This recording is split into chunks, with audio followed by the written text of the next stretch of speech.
नमस्कार शेतकरी मित्रांनो, कृषी मित्र सचिन आरोटे यूट्यूब चॅनलवरती तुमचे स्वागत आहे। मी सचिन आरोटे तुम्हाला शेतीविषयक अपडेट देत असतो मित्रांनो। तर आजच्या व्हिडिओमध्ये आपण बघणार आहोत मिरची पिकासाठी पहिले 3 ड्रिचिंगा काय केल्या पाहिजे। तर त्याच्यामध्ये तुमची शिमला झाली, ओमेगा प्लस झाली, ओमेगा झाली किंवा बलराम झाली, या 3-4 ज्या मिरच्या आहे त्याच्यामध्ये त्या सर्वांच्या ड्रिचिंग हे सेमच असतं मित्रांनो, त्यात काही विशेष बदल नाही राहत। त्याच्यामुळे मी तुम्हाला या सर्व मिरच्यांच्या ड्रिचिंगा काय केल्या पाहिजे पहिले 3 ते मी तुम्हाला संपूर्ण इन्फॉर्मेशन देणार आहे। आता सध्या आपण काकडी पिकाची लागवड केलेली आहे, आपल्याकडे मिरची पीक नाही आहे, पण मग मला ज्या म्हणजे आपण मिरची जी लावतो किंवा मग त्याचं शेड्यूल जे असतं आपलंवालं ते आपण लिहून ठेवलेलं असतं मित्रांनो। आपल्याला कोणत्या याचा रिझल्ट चांगला आला किंवा मग कोणता रिझल्ट व्यवस्थित आला त्याच्यानुसार आपण व्हिडिओ बनवत असतो। त्याच्यामुळं कुठल्याही प्रकारच्या शंकेचं कारण नाही मित्रांनो। तर आता आपण काकडीची लागवड केलेली जवळपास 1 महिन्याची काकडी झालेली आहे। पाण्याचा थोडा प्रॉब्लेम असल्यामुळं थोडीशी वाढ कमी आहे त्याच्यावाली। तर ती दरवर्षीनुसार आपण 32व्या दिवशी काकडी चालू करत असतो, पण मग यावर्षी ते शक्य झालेलं नाही, पाऊस लेट झालेला आहे।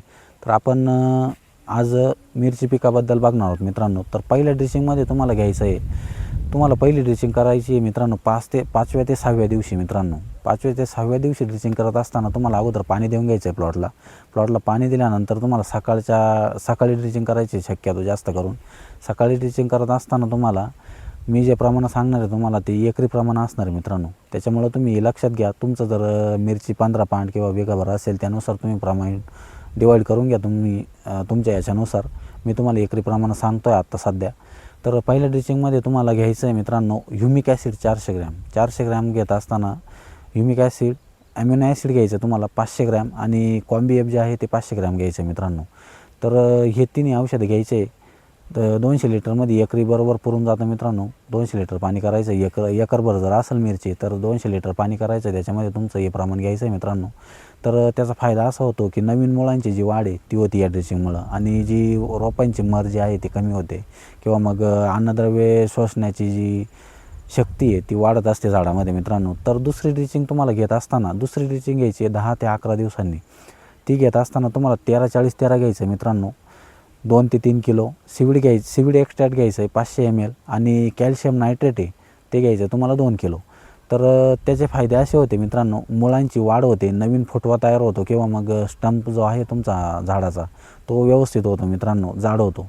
तर तुम्हाला तिसरी ड्रिचिंग घेत असताना ती तिसरी ड्रिचिंग घ्यायची 18 ते 20 दिवसांनी।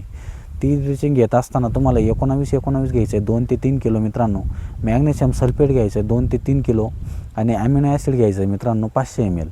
तर ते घेत असताना तुम्हाला त्याचा फायदा असा होईल की झाडांची एकसारखी वाढ होते मित्रांनो। त्यामुळं पाने हिरवीगार राहतात किंवा प्रकाश संश्लेषण जी क्रिया आहे ती व्यवस्थित होते आणि फुलधारणा चांगली होते मित्रांनो या ड्रिचिंगमुळे।